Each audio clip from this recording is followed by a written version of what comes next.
spring, so it will get a little more bite on that corner. In other words, a little more roll over, put a little more pressure down on the tire so it does not skid across the racetrack. Buddy, how do you drive a car that has a push coming off the corner? Well, you just have to wait on it to settle down. If you stay in the throttle, it'll push right to the wall, so you have to ease out and make sure it'll track. One thing that you don't want to do is to abuse it. And Jeff Gordon just got into the wall here coming off of turn 4. He's in the grass down the front straightaway sliding towards pit road. Caution is out. A lot of damage to the right front corner. You can see the hood and all bent way over there on the right front corner of Jeff Gordon's car. Buddy, I think the left front is down as well. It appears to be bent in. Jeff Gordon, the defending Winston Cup champion, 2 wins, 2/3. And out of the race early at Rockingham with a blown engine. First one they've had in over a year. Gordon's day may be over, and he may be the 43rd and final finisher of this race. Yeah, and his 3rd race here at the Texas Motor Speedway and NASCAR Winston Cup competition, 3rd time that he's had a wreck.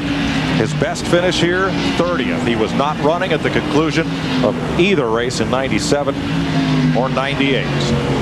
I got a feeling that he either ran over something and cut a tire, something happened, and he just shot into the wall coming off of turn 4. Boy, he's grimacing right now. He hit very, very hard. You can see him right now just kind of getting the cobwebs out, and he's taking his earplugs out. And the rest of the field comes to the attention of the caution car at 70 laps complete. Mark Martin's the race leader. Ward Burton, Terry Labonte, Kenny Irwin, Bobby Labonte, and we may see that driver change in the Bobby Labonte car. Jeff Gordon he's taking his time in getting out of that car. He's hurting somewhere, buddy. Yeah, he is. You can tell he's really hit the wall extremely hard. Those seats, they fit right against you, and they take a lot of abuse, but when you hit the wall like he hit just now, you feel like you're going out the right door. You hit so hard. Those seats, those double wall aluminum seats, there's Ray Evernham, his team manager, walking along toward Gordon. Those seats are designed to flex in the controlled flex in the event of an impact to minimize the impact effect on the driver. Look at the right front of Jeff Gordon's car. Let's show you what happened to bring out this second caution flag. From turn 4. Okay, he'll be coming into the picture here very shortly. There he is by himself. And all at once the car just slides up into the wall. Yeah, that looked like a tire was cut down. He never turned the wheel. When he started off the corner, it went directly up. The right front corner would not work. Watch this. You hear him out? He does hit that wall hard. Oh, what a tough break for the 3-time champion. Pit stops under this caution flag, and Kenny Irwin is first out of the pits, the pole sitter. Let's have another look here. This is at regular speed. Here he comes, and look at it. Just shoot right straight up into the wall. Well, not straight up into the wall, but it was a glancing lick. But he went there very quickly once the car wouldn't turn. Ray Evernham running toward the infield care center. That's a mandatory trip for any driver who crashes on a super speedway. CBS Sports coverage continues after 3 years of racing in Texas, and Texas has proven too tough to tame for Jeff Gordon.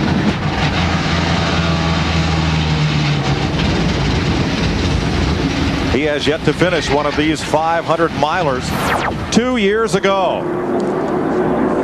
Slow car. Crash, and Gordon tries to miss it. Unsuccessful. He was leading the race at the time and ended up 30th in the garage. Last year, 31st, out of the race early. And today being attended to at the infield care center. Dick Bergman. Well, a lot of activity down here on pit road, Mike. Mark Martin had a terrific. Stacy Compton in that second caution, a big victim there. He crashed, got through it, crashed earlier, and we've just had an incident over in turn number 2. Let's get back with the story. Here's Mike Joy.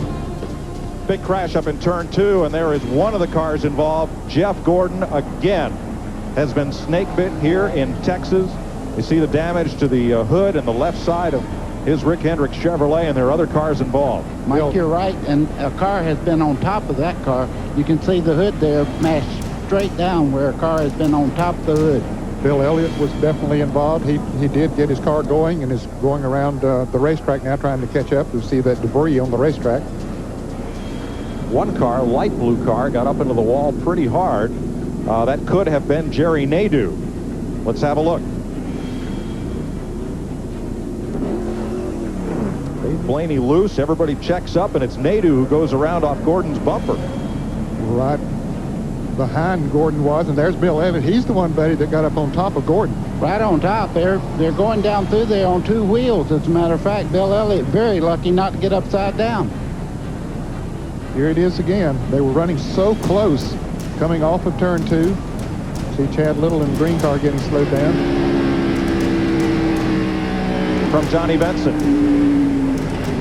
Uh-oh, hole closed up too quick for him. Whoa, look at Bill Elliott. He could go to the Joey Chitwood show if he wanted to. He went down through there on 2 wheels. Here it is again as Nadeau goes hard into the wall. Now, I want you to watch the 93 right there, Blaney. Look how he gets loose, checks up, and everybody else just accordions behind him. Yeah, and he got touched by Nadeau. That really got Nadeau started on this wreck. Johnny Benson just caught up in the middle there, had nothing to do with it. Did a great job not to wipe his car out. And the 2 Dallas-Fort Worth sponsored cars, Nadeau's and Benson's, both in trouble. Now here's Elliott's car being pushed back to the garage area. A lot of damage on his Ford. Had that great run at Daytona, finished in 3rd place. And Dick Berggren can give us an update. Earnhardt Jr. just clicked off the best pit stop. Cars line up on the inside lane, but a car 4 laps down does not have to give way to a car only 1 lap down. The order they're in is the order in which they line up as Casey Kane goes past Rusty Wallace for 4th. But trust me, you don't forget about that. No.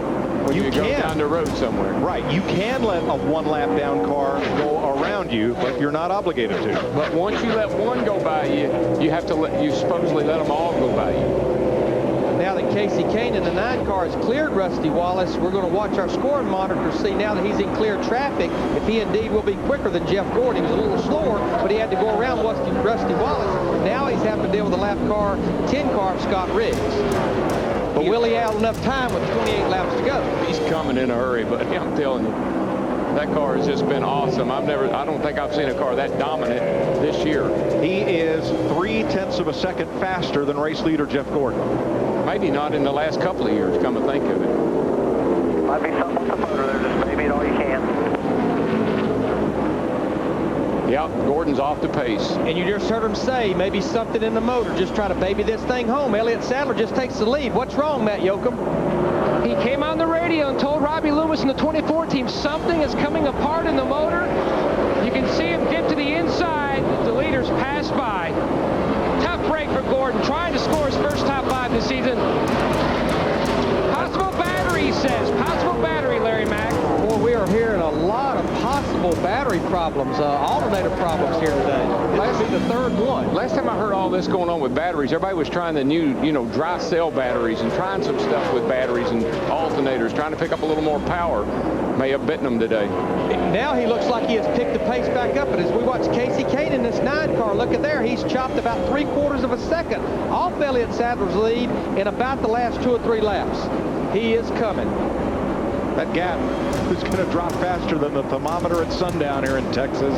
3:09 complete of 3:34, 25 to go. Our tires have 5 lug nuts, and they dump 18 gallons of Sunoco race fuel. Coming in from the right. Way back, you can see him way back there. There he goes. He just lost it. I was looking right at it. The car just come around with him. He's been hanging on to that thing quite a bit all afternoon. Now, he did take it to the garage area, and we heard him tell Steve Letarte, we need to go in, fix this thing, and start changing everything. We need to turn this into a test session. I cannot drive this thing for 500 miles like this. Jeff Gordon's going to win the race off pit road. The 24 team celebrates. I tell you, Max Pappas is not cutting him any favors. That really closed the gap considerably between Johnson and Gordon right there. And that time by, there was 0.3 difference in the leader back to Jimmy Johnson. I tell you, you don't seal the deal in one of these races until the white flag's out. No, and that lead is now down to 0.8 of a second with 5 to go. That slow traffic, that lap traffic really played havoc. Max Pappas didn't mean to get in the way, couldn't get out of the way. Look at Gordon's car. It's starting to get a little loosey-goosey, A little Darrell. twitchy. He's having to toss and catch it now. I tell you, they're going to be pretty dadgun close when he come here to get the white flag in a few more laps. He's better off Jeff Gordon's better off turn 2. But Jimmy Johnson is much better down here in 3 and 4. And they run a little bit different line down here. Jimmy runs a little higher, gets a lot of momentum, and really closes right there. But he isn't going to get there in time, although there is a couple of lap cars up here. Kurt Busch has passed Jeff Burton. That's for the 8th position as we're on the final lap. That 43 car is going to be right in Jeff Gordon's way. It's right where he likes to run. It's going to slow him down a little bit. I don't think Johnson's got enough speed. He's going to go high down here in 3 and 4. Try to get a lot of momentum off of turn 4. It's going to be too little too late.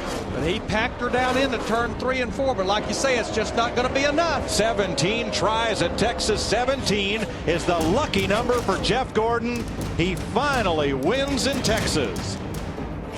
Pit crew, y'all better pat yourself on the back, boys. That's what we're talking about. That's the way to do it. Jeffrey, I'm proud of y'all day, man. He drove just a hell of a race.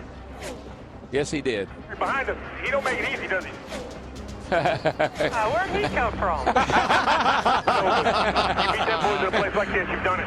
Proud of this team. Proud of all the work y'all put in. Y'all deserve it. Not since October 2007 at Lowe's Motor Speedway has Jeff Gordon had a chance to drive to victory lane in a NASCAR Sprint Cup point race. It's his first victory in his last 48 starts. His 14th win on a 1.5 mile track.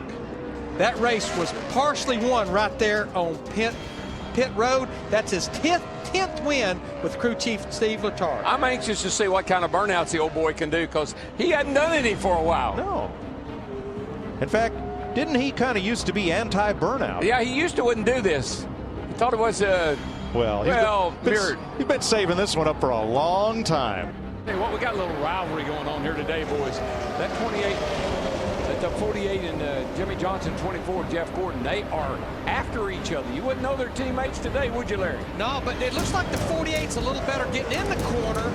When he runs the high line, he can hold his ground on the exit. 24 cars are not going quite as deep, Jeff Gordon, as that 48 car's going in the corner. 48's a little tight getting in. You can drive it in a little bit harder if it'll stick. But look at the aggression and the drive shown by Jeff Gordon. Whoa, they hit, I'm telling you. I don't know if he has the best car, but Jeff Gordon has the drive to win this race.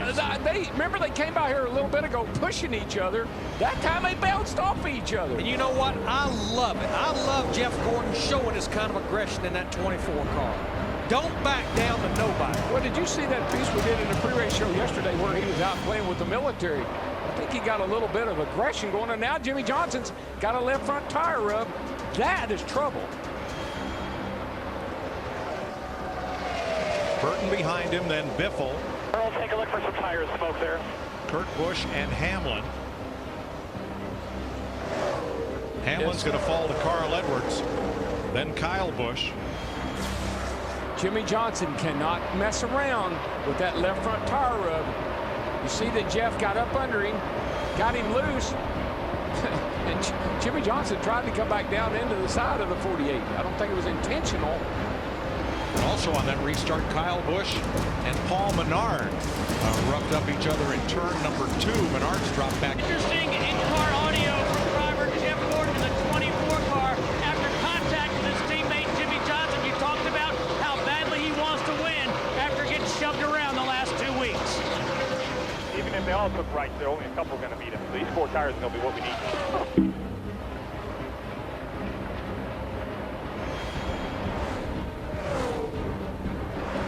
Well, I agree on the 4 tires. I'm like Darrell. I think the 2 tires with Tony Stewart, with Greg Biffle, even with Jeff Burton not changing any, is totally a short-term game. Apologize, we had a technical issue there. Trying to hear Steve Letarte. And here is the audio between Steve Letarte and Jeff Gordon that Steve Burns was trying to lead to, talking about that collision with Jimmy Johnson. 4 times a little upset. I guess he thought you got into him, I guess. Oh, he's treated different than everybody else. That's the kind of teammate I want, buddy. But I'm glad we played that audio because I read an article back during the offseason that Jeff Gordon, you could read that article, and he stated you know what? I've about had enough of this 48 car dominating our sport. And that's his teammate, and that's a car that he's actually listed as the owner. But remember, Jeff Gordon, even though he's won 4 championships, he hadn't seen the likes of a championship since that 48 car started in 2002. Just remember, this race is not over. And who's the best closer in the sport? That would be the car on your screen. That guy. That guy right there. Look at this, 1-2 finishes. These two drivers have had 10 1-2 finishes. Gordon won 6, Jimmy 4 so far. They go 3 Four wide. wide. 4 wide. Stewart Slater going hard into the wall. There's Edwards, Allmendinger.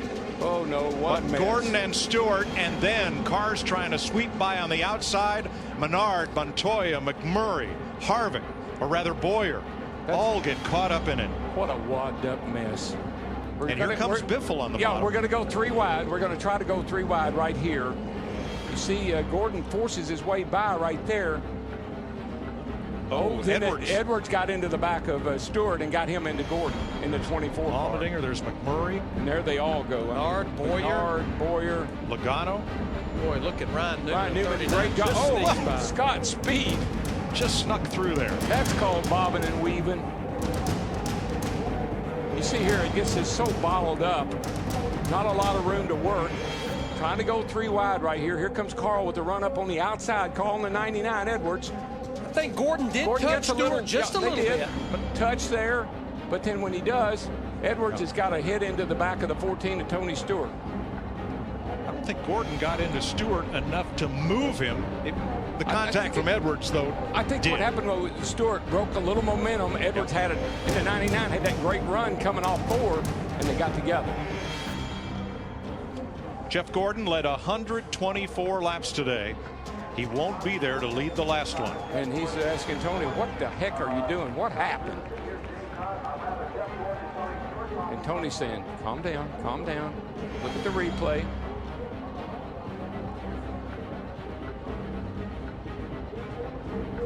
So disappointing. I know Jeff Gordon was just, I've never seen him drive so hard. I don't think Jeff's there saying, it didn't mean to get into you. Right. Saying, it's okay, that isn't what did it. I mean, I came off before there and bounced off of Jeff's right rear and then just pendulum, and I lost it and got into his right rear, and then I got us to where neither one of us could get away from it. Somebody put me in 3 wide and 1 and 2, and that got me up where I got a bunch of crap on my tires, and that started it. You had a long talk with Jeff Gordon. What was it about? How we got to there. I mean, I think he was upset or worried that I was going to be upset about it on his side, and it wasn't his fault. I mean, obviously, I got a chance to see it in the Infield Care Center. It's definitely my fault. So apologize to all the teams and drivers that we got caught up at and their fans for it. So we have a really good car there, and just shame that it happened, let alone to some of your teammates like that. I saw Tony backing up, and then he got loose, and I was trying not to get into him, and I ended up getting underneath him, and we were 3 wide, and then I saw the 48 out of my left corner, sneak in there as well, and just saw a lot of guys racing hard, and we ran out of room. I got clipped in the right rear and turned me in the wall. I'm just glad I'm okay. Man, what a race car. Gosh, what a race car we had. And that's what I'm bummed out the most about right now, is that we just had such an awesome race car. And I want to thank DuPont. I want to thank National Guard and Special Forces. It was really cool. And all these fans are coming out, man. They're seeing a heck of a show. Up in turn number 4 as we got the caution out. And, it's been a very bad day for Martin Truex and the Napa crew. And you can see just how bad. Yeah. That time. Yeah, it looks pretty bad this time. He's going to head for the garage. So our 7th caution. Oh, no, and Jeff Gordon. Where in the world? Bring it to me. He's over at the exit of turn 2, and Jeff Burton involved. This had to happen at the opposite end of the racetrack. God, we just raced on the back stretch. 24 cut up in front of me and caught my right front fender, my left front. Man, that's devastating, these two. God, look at this car destroyed. So Jeff Gordon, who hasn't won, his last race that he won was here. It's been 62 races since his last victory, and it isn't going to happen today. All right, here's the first part with Martin Truex, and all our eyes are down to the left. And he kind of pounded that wall. We knew the caution was going to come out. And it's really hard to tell if he blew another tire or if he just got loose and jumped up into the wall. And while we're looking left, over on the right side of the track, here's what happened with Gordon and Burton. Well, I don't know about that. Oh, hard contact for the 24. To me, like Burton did that on purpose. Well, it looked like the 24 slid up in front maybe and then jumped out of the gas as the caution came out.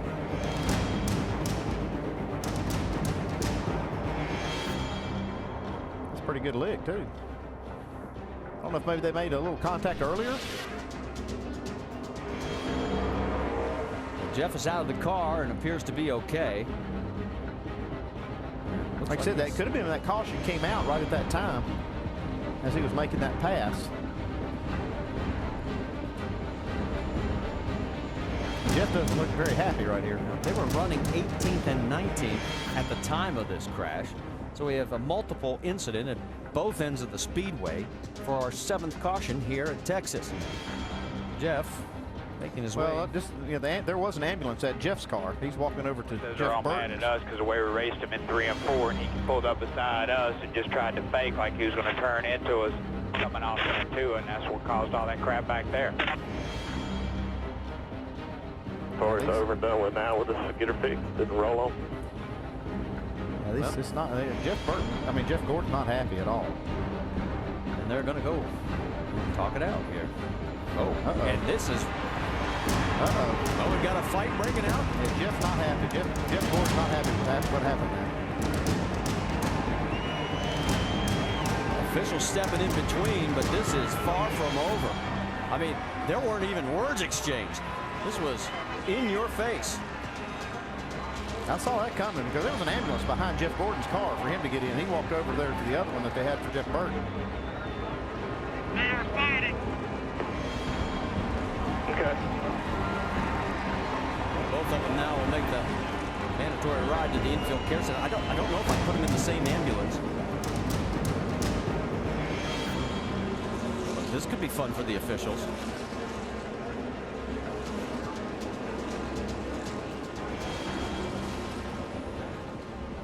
I don't know if that was a good idea or not. All right, we've caught up with Jeff Gordon. Vince? Well, Jeff Burton told us that it was definitely his fault. He owned up to that. But what was your perspective of what happened there and the reason you were so angry, obviously? I'll walk you right through it. You know, we went down into 3. He went wide. Going into 3, I got to the inside of him. I mean, there was 4 car widths between us, and he drove from the wall all the way down to me, almost in the second groove up, and I didn't understand why. And so we got down. The caution came out. We went down turn 1, and I just went up and drove up next to him. I didn't even touch him. And I don't know, I guess he was just really frustrated with the way his car was handling or something. And I mean, he just drove into my right rear and put me in the wall under caution. Of all the people out there, I never thought that would happen with Jeff Burton. I mean, I've always had a tremendous amount of respect from him, but I certainly lost a lot of respect today. And, I don't think we're going to be able to fix the DuPont Chevrolet. I mean, we were battling it enough as it was, but I really had confidence we were going to be able to battle back and, and get a decent finish, maybe top 10 or 15, but certainly not going to happen today. After scuffling outside and then the two of you get in the ambulance together, what was said there? Well, I was walking towards him, and I started going through all the scenarios in my mind. Thankfully, I had a long walk down there to him because I thought I did about the least amount that I wanted to do. I wanted to show him how upset I was, but I wanted to do a whole lot more than that. And I held back, and, I just still in disbelief. And I didn't want to be in the ambulance with him, I can tell you that. But we got in there, and, I like Jeff. I mean, he's a guy that's, usually very rational, and I respect his opinion. And, he apologized, said it was his fault. He said he didn't mean to do it, and whatever, it's over. Thanks, Jeff. Marty? Jeff finished 31st here back in April. He crashed after leading 124 laps. While you were talking... Here we go. Green, white, checker. Jeff Gordon gets a good start. Brian Vickers coming right after him, and Logano is there on the inside, but Gordon holds the bottom against the white line. Kyle Busch tried to make it 3 wide, but they got away from him going off into turn 1. Yeah, drag race down the back pretty much. Gordon able to hold his own. Let's see what Logano can do with these 4 tires against 2. He looks to the outside. He's going to be strong on 4 here. Got to run, got to run. He's looking, he's looking. Down to the inside comes Logano. Gordon leads at the line. Logano into turn 1, takes it back. Yep, those 4 tires against 2. That's pretty hard to overcome. They've got a gap on Vickers. Biffle racing for 3rd. Then Kyle Busch. Here comes Kyle Larson. Oh boy, here we go into turn 3. 3 wide. And Larson on the bottom chasing Kyle Busch. It's the Kyle and Kyle show behind Logano and Gordon. Connecticut, go Huskies. Joey Logano wins. Dominant effort. Awesome job, Joey. This is the third last lap pass of 2014.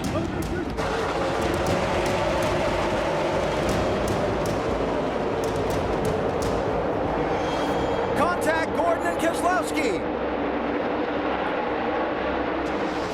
Coming outside also. Keselowski to the outside of Johnson for the race lead. All clear. Jeff Gordon may have a flat tire. Yeah, he does. Gordon spinning, turn 4. Caution is out. We'll have another attempt at a green light checker. Well, who was the leader right there when that caution came? 2 or the 48? I really believe it was just that choice that he made to go to the outside. Brad Keselowski was ready to go, though, but you can see the contact's what cut the left rear tire down. Low. 3 wide.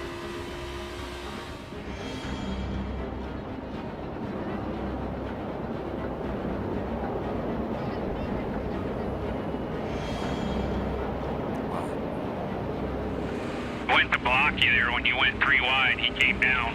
Yeah, it's just racing. It's no different than what happened with Tony and Dale last week. Got a little newer tires and got a better run than he did.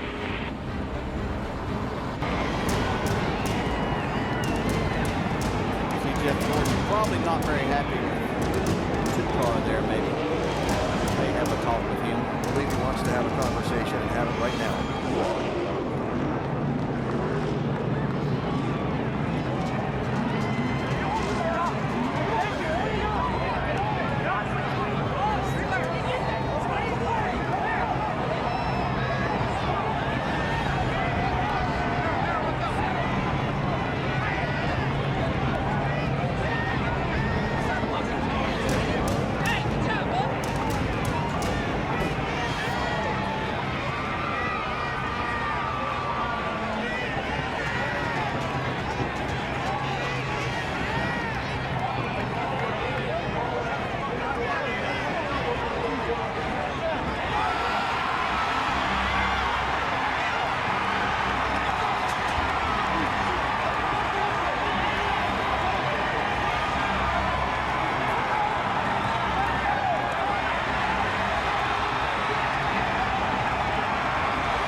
Do you think that NASCAR should let this be settled between you guys and stay out of it at this point? You know, I'm too close to the fire to make those decisions, but I do know that it's my job to race 100%, and that's what I did today. Didn't wreck anyone, but I certainly race hard, and that's nothing to be ashamed of.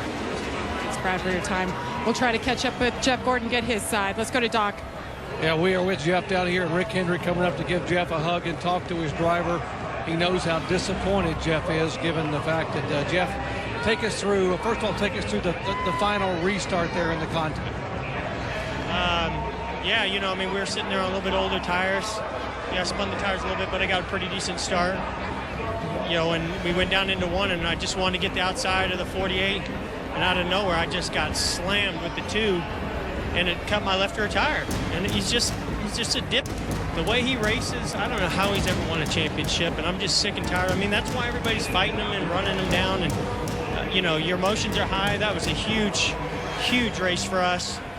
We had the car, we had the position, so proud of my team, and I'm proud of Jimmy Johnson for winning that race, not letting that little, you know what, win that race. Oh my gosh. The conflict with Brad on pit road. You came out, you pulled on the pit road to talk to him. Tell us about what the conversation was and what happened. There wasn't any conversation. You can't have a conversation with him. I mean, he beats his own drum, gets himself in this position himself, and he's got to pay the consequences. And, you know, I'm going to race him the same way he races me, but that kind of stuff's just uncalled for, and I'm not going to stand for it. What are the consequences as far as you're concerned with him? And should NASCAR get involved, do you think, or is this between you two? You know, to them, I'm sure it's just a racing incident, but to me, it's just a bunch of crap. I mean, the kid is just doing stuff way over his head, and I mean, that's just uncalled for. You're racing for a win and a championship. You don't go slam somebody and cut their left rear tire. So, you know, if that's what it takes, then no problem. I can do the same thing back to him. That was an all-out fight right there.